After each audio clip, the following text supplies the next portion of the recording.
के ऐलान करने के 1 घंटा पहले इनको अचानक याद आई कि अब हमें तीनों एमसीडी को इकट्ठा करना है, इसलिए चुनाव टाल दिए जाएं। तो लोग कह रहे हैं कि एमसीडी को इकट्ठा करना, एक करना तो बहाना है, मकसद चुनाव टालने का था। क्योंकि बीजेपी को लग रहा था कि दिल्ली में अब अगर चुनाव होंगे तो आम आदमी पार्टी की जबरदस्त लहर है, बीजेपी उस लहर में बह जाएगी और बीजेपी हार जाएगी, इसलिए चुनाव टालने के मंशा से ये किया गया। दूसरा, ये भी लोग कह रहे हैं कि चुनावों का तीनों नगर निगम एक साथ करने से क्या लेना देना है। आज 3 नगर निगम है, दिल्ली में 272 वार्ड हैं, कुछ इसमें कुछ इसमें कुछ इसमें। तो तीनों नगर निगम के काउंसलर अपने अलग अलग नगर निगम में बैठते हैं। चुनाव हो जाने दीजिए, अगर तीनों को इकट्ठा भी कर दोगे आप तो वो एक जगह बैठने लग जाएंगे। दोबारा चुनाव कराने की क्या जरूरत है, अभी चुनाव रोकने की क्या जरूरत है, चुनाव टालने की क्या जरूरत है। चुनाव करवाओ, नए काउंसलर आएंगे और नए काउंसलर जो भी आएंगे वो जब तक तीनों नगर निगम है तीनों में बैठ जाएंगे, एक नगर निगम होगा वो एक साथ आके बैठ जाएंगे। तो चुनाव टालने की तो जरूरत ही नहीं थी। लेकिन मकसद तीनों नगर निगम एक साथ करने का नहीं था। अगर करना होता तो 7 साल में कर लेते ये लोग। मकसद था चुनाव टालने का।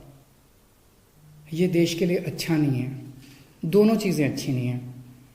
जो केंद्र सरकार ने चिट्ठी लिख के चुनाव टालने को कहा वो भी ठीक नहीं है, और चुनाव आयोग केंद्र सरकार के सामने झुक गया और चुनाव टाल दिए, ये भी अच्छा नहीं है जनतंत्र के लिए। मेरी हाथ जोड़ के प्रधानमंत्री जी से अपील है, प्रधानमंत्री जी,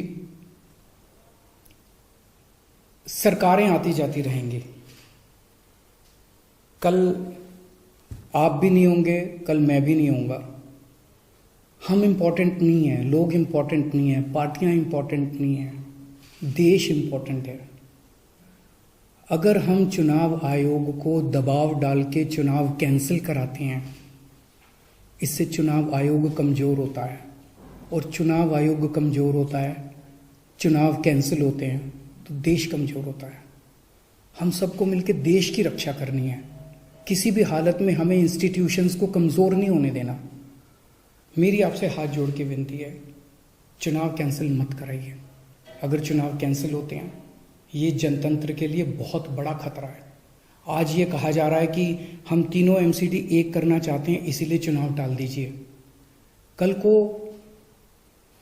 मान लो लोकसभा का चुनाव है, उसके पहले अगर कहा जाएगा कि ये पार्लियामेंट्री सिस्टम अच्छा नहीं है, हम प्रेसिडेंशियल सिस्टम लाना चाहते हैं, संविधान में बदलाव करना चाहते हैं, इसलिए चुनाव टाल दीजिए, तो क्या चुनाव टाले जाएंगे? मान लो कल को कोई स्टेट असेंबली का चुनाव है, ये कहा जाएगा कि हम 2 राज्यों को इकट्ठा करना चाहते हैं, इसीलिए चुनाव डाल दीजिए, तो क्या चुनाव टाल दिए जाएंगे? क्या जनतंत्र के अंदर चुनाव बहुत बड़ा प्रश्न है।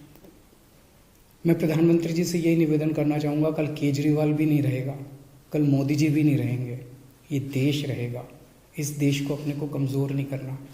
मुझे नहीं पता कि राज्य के हमारे जो स्टेट इलेक्शन कमिश्नर हैं उन पे ऐसा क्या प्रेशर डाला गया, उनको क्या धमकी दी गई, इनकम टैक्स की, ईडी की, सीबीआई की कोई धमकी दी गई, या वो अभी अप्रैल में रिटायर हो रहे हैं तो उनको पोस्ट रिटायरमेंट कोई लालच दिया गया, मुझे नहीं पता क्या दिया गया, लेकिन वो तुरंत 1 घंटे के अंदर चुनाव टालने को तैयार हो गए। ऐसे संस्थाएं कैसे चलेंगी? और मैं हमारे स्टेट इलेक्शन कमिश्नर से भी कहना चाहूंगा कि सर, अगर आप ऐसे चुनाव टाल देंगे, ये तो जनतंत्र ही नहीं बचेगा। हम लोगों ने आज़ादी किस लिए पाई थी? इस देश ने आज़ादी किस लिए पाई थी? जनता का राज है, जनतंत्र है इस देश के अंदर। आप ऐसे चुनाव टाल देंगे तो जनतंत्र ही नहीं बचेगा। मुझे नहीं पता आपके ऊपर क्या प्रेशर डाला जा रहा है, मुझे नहीं पता आपको क्या धमकी दी जा रही है या क्या लालच दिया जा रहा है, लेकिन सर, जो भी आपको धमकी दी जा रही है, जो भी आपको लालच दिया जा रहा है, बाहर आके बता दीजिए देश को, सारी जनता को बता दीजिए। देश आपके साथ खड़ा होगा, पूरा देश आपका साथ देगा। पर झुकिए मत सर, किसी के सामने मत झुकिए। देश की बात है, जनतंत्र की बात है।